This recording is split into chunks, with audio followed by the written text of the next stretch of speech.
Well, this eye is sitting about 80 miles offshore, 80 miles anyway from where we're expecting it to make landfall, the St. Mary Terrebonne Parish border, and slowly working its way there, moving at about 13 miles an hour or so a couple hours away now from landfall. And some of those nastier bands, they're starting to get into the areas. We will start to see that weather deteriorating here probably pretty quickly now. Again, next couple hours, we're really going to be rocking and rolling. We are still expecting tropical storm force conditions up for Lafayette, central parts of Acadiana as well. Maybe up 60-mile-an-hour winds or wind gusts through New Iberia, and then as high as about 80, maybe even 90 as it gets closer to shore. Those winds have been holding at about 90 miles an hour so far. Rain bands have been slow and steady over the last several hours. We've been seeing it pretty much all morning long.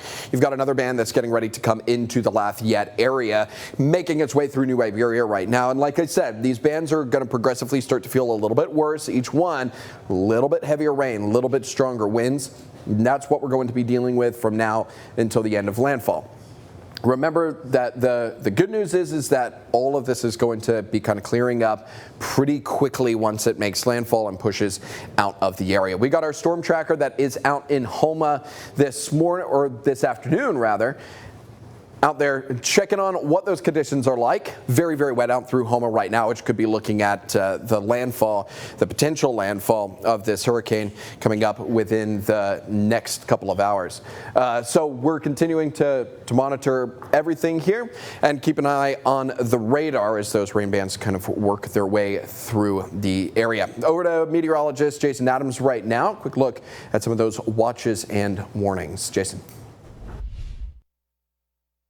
So stand by, 3, 2, 1. Should have my mic on now. I think we're good to go. All right, so yes, the latest as we continue to watch this system, the eye about 45 to 50 miles to the south of the coast. That means the outer eye wall is beginning to approach now the coast here from, we'll say, Terrebonne Parish area just to the west, mainly toward Marsh Island as well. This is another spot that we are looking at the potential for us to see a little bit of some increasing winds, increasing surge potential, all that setting up for us now. So there's the very latest. We were talking about the hurricane warning. This is now when we're really in the heart of this storm, as the eye wall and those eye band, the outer eye wall, are starting to move on shore. And what this means is that the core of this system, the hurricane force winds that extend out 40 miles from the center, are now beginning to brush the coast. So we showed you that map a second ago that had some of the offshore oil platforms with 55-mile-per-hour winds beginning to approach the coast here in Vermilion Bay.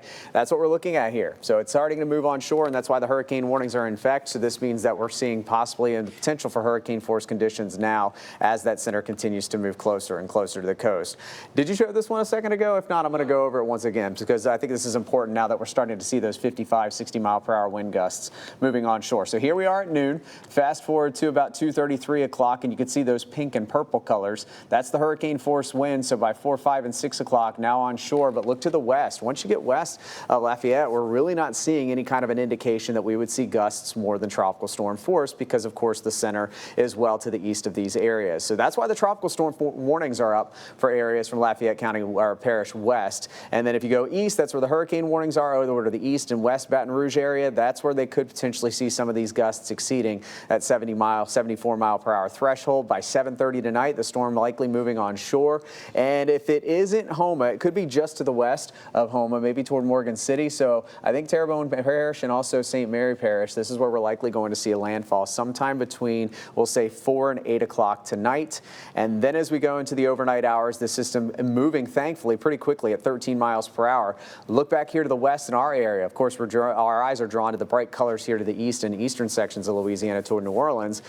Yeah, they're going to get 50, 60, 70, 80-mile-per-hour winds as the system moves on shore. But to the west, we're looking at 20 to 30-mile-per-hour winds already beginning to show up back here toward Lafayette and also all areas down south toward Abbeville and then areas down toward the coast. So again, while we are looking at this storm, the worst of it now getting closest to us, it's making its closest approach to us with that fast movement, the momentum carrying it to the east and northeast pretty quickly. We're going to see these winds by midnight, maybe even falling below 30 miles per hour and some of the stronger gusts by midnight, and then you fast forward to 3 a.m., fast forward to 7, 8 o'clock tomorrow morning. We're looking great. Those northwest winds actually going to draw in some drier air.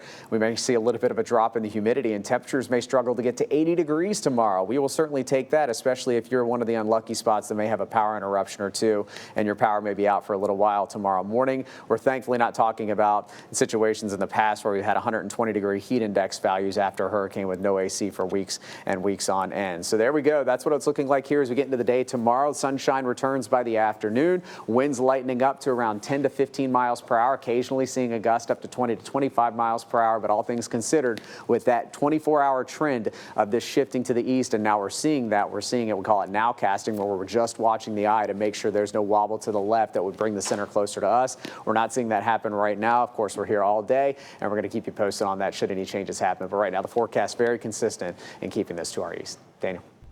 Jason, thanks. We're going to take a quick break here. We are continuing to watch everything. We're continuing to get crews out and about now that we are starting to really get into the heart of this. I think as those conditions start to deteriorate over the next couple of hours, our coverage will start to pick up. So far, it has been fairly light. But 80 miles offshore, we've got the center of circulation, and that is continuing to work its way into the area. We're going to start to see those tropical storm conditions continue to expand out. Looked like we had some of those wind gusts approaching about 60 miles an hour offshore. That is going to move northwards as we go through the next several hours. Of course, KATC is with you throughout the storm, not just before and during, but we will be here with you afterwards as well. We've got more coming up at the top of the hour.